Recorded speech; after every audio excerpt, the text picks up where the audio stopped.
আসসালামু আলাইকুম বন্ধুরা, কেমন আছো সবাই? আশা করি তোমরা সবাই ভালো আছো, সুস্থ আছো। আজকে আমি তোমাদের জন্য নিয়ে এসেছি একদম ঘরোয়া, সহজ আর একেবারে জিভে জলানা একটা রেসিপি, মুরগির মাংস দিয়ে খিচুড়ি। হ্যাঁ বন্ধু, সেই খিচুড়ি যেটা বৃষ্টির দিনে, ছুটির দিনে কিংবা মন খারাপের দিনে সবসময় এক প্লেট খেলে মন ভরে যায়। আজকে যা রান্না করব সেটা এমন একটা খিচুড়ি যেখানে থাকবে মুরগির টুকরো, গ্রানে ভরপুর দেশি মশলা আর সেই সঙ্গে ঘরের সুখের গন্ধ। এমন একটা রেসিপি বানাবো যেটা একবার বানালে আর বারবার মন চাইবে ইনশাআল্লাহ।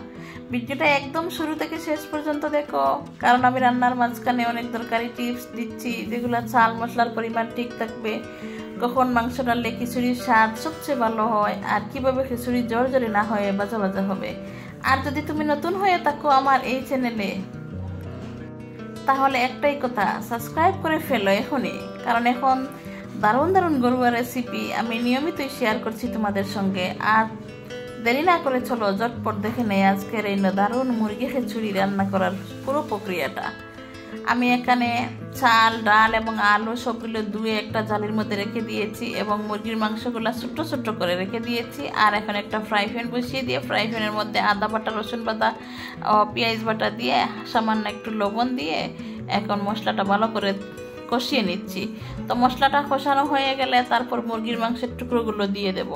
মুরগির মাংসগুলো যতটুকু পারবে ছোটো ছোটো করে কেটে নিবে। আর এখানে হচ্ছে আমি 2 টুকরো দারুচিনি, 2 এলাচ এবং দুই টুকরো তেজপাতা সব দিয়ে দিয়েছি। এখন দিয়ে দিচ্ছি জিরার গুঁড়া, ধনিয়ার গুঁড়া, গরম মশলার গুঁড়া, মরিচ গুঁড়া, হালকা একটু মরিচ গুঁড়া দিয়ে দিলাম, আর হলুদ গুঁড়া হালকা হালকা দিয়ে দিলাম।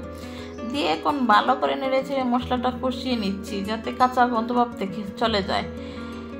মশলা কষানো হয়ে গেলে আমার ছোট ছোট করে কেটে রাখা মুরগির মাংসের টুকরোগুলো দিয়ে দিলাম। দিয়ে এখন ভালো করে মশলার সাথে মিশিয়ে তারপর আমি ঢাকনা দিয়ে ঢেকে দেব, যাতে মুরগির মাংসগুলো থেকে গন্ধ চলে যায় এবং একটা ভাজা ভাজা ভাব চলে আসে।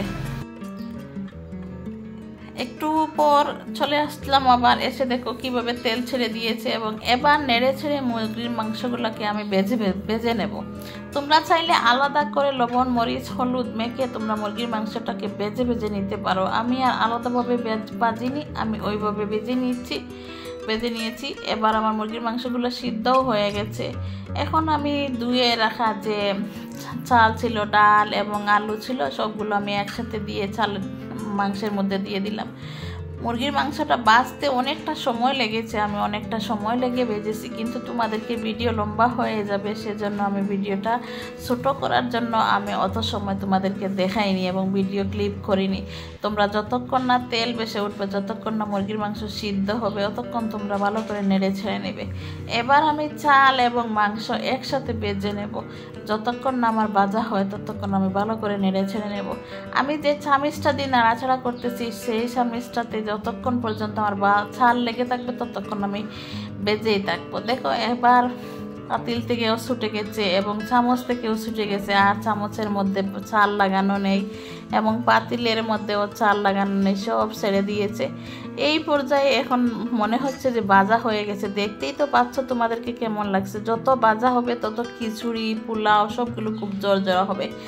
আর চেষ্টা করবে গরম পানিটা দেওয়ার জন্য। দেখো আমি আরেক চুলায় একটু পানিটা গরম বসিয়ে দিয়েছিলাম এবং আমার পানিটা কিভাবে টকবক করে ফুটে উঠেছে তোমরা তো দেখতেই পেলে। এখন আমি পরিমাপ করে পানিটা দিয়ে দিলাম। পানিটা দিয়ে এবার আমি ঢাকনা দিয়ে ঢেকে দিয়েছিলাম অল্প আছে।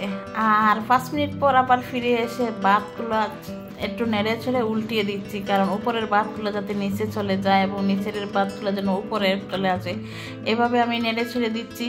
আর হচ্ছে কয়েকটা কাঁচামরিচ আমি দিয়ে দিয়েছিলাম। দেখতেই পাচ্ছ তোমরা কত সুন্দর হয়েছে এবং কত জর্জরে হয়েছে। এবার আমি আবার ঢাকনা দিয়ে ঢেকে রেখে দেবো, অল্প আছে ঢেকে রেখে দেবো। আর অনেক জোরজোরা হয়েছে মাশাআল্লাহ, খেতে অনেক দারুণ হয়েছে আজকে আমার খিচুড়িটা। আর এটা ছিল আমার শুক্রবারের আয়োজন। আমি প্রতি শুক্রবারে মাংস, খিচুড়ি, পোলাও একটা কিছু আমার চলবেই, হতে হবে, সেজন্য এটা ছিল আমার শুক্রবারের ভিডিও। জানি না আমার কী বারে ভিডিওটা যাবে। তো আলহামদুলিল্লাহ আমার খিচুড়িটা হয়ে গেছে, এখন আমি সবাইকে নিয়ে খেয়ে নেব। তো বন্ধুরা, এই ছিল আমার আজকের মজাদার মুরগির খিচুড়ি রেসিপি। আশা করে সবার ভালো লেগেছে। রান্নাটা যতটা সহজ, খেতে কিন্তু ততটাই মজাদার।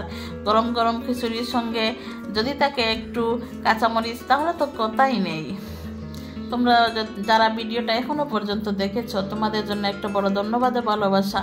তোমাদের মতো সাপোর্টাররা থাকাই আমি নিয়মিত এমন কন্টেন্ট বানাতে অনুপ্রাণিত হই। তোমরা যদি এই রেসিপিটা বাসায় বানাও, অবশ্যই কমেন্টে জানাবে কেমন হলো। ভিডিওটা যদি ভালো লেগে থাকে তাহলে একটা লাইক দিও, বন্ধুদের সঙ্গে শেয়ার করো, আর হ্যাঁ, সাবস্ক্রাইব করতে ভুলবে না। সামনে আসছে আরও দারুণ দারুণ রেসিপি ইনশাআল্লাহ। এই পর্যন্ত আজকে রান্নাঘরের গল্প। আবার দেখা হবে নতুন কোনো সেরা স্বাদের রেসিপি নিয়ে, নতুন কোনো ভিডিওতে। তত সময় ভালো থাকবে, সুস্থ থাকবে, আর মনের মতো খাওয়া দাও। আল্লাহ হাফেজ। আর আমিও খাচ্ছি, তোমরাও খাও।